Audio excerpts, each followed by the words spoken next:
Bonjour mes amis et bienvenue dans une nouvelle vidéo dédiée à votre développement personnel et professionnel.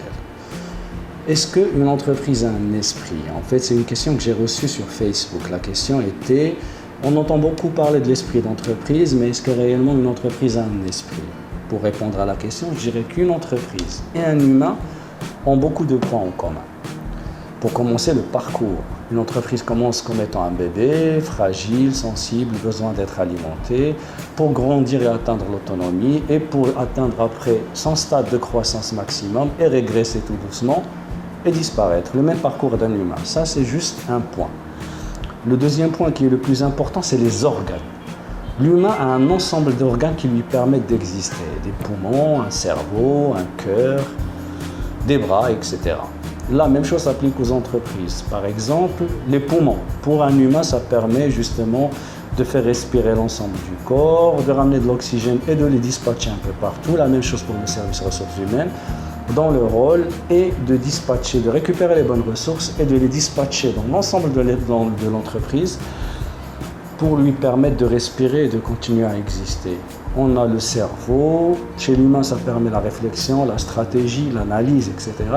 La même chose pour les services support dans une entreprise, services financiers, contrôle de gestion, stratégie qui permettent justement à l'entreprise de prendre les bonnes décisions au bon moment.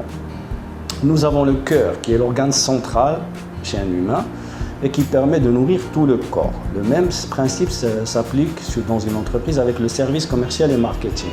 Son rôle est de ramener justement de quoi alimenter l'ensemble du corps et de dispatcher sur l'ensemble du corps.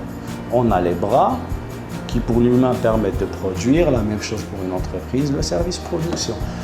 Et je pourrais continuer jusqu'à l'infini. J'irais même justement au patron pour dire le patron a besoin d'avoir le courage de prendre les bonnes décisions. C'est les couilles de l'entreprise, ça permet la prise de la bonne décision et la continuité dans l'existence de l'entreprise.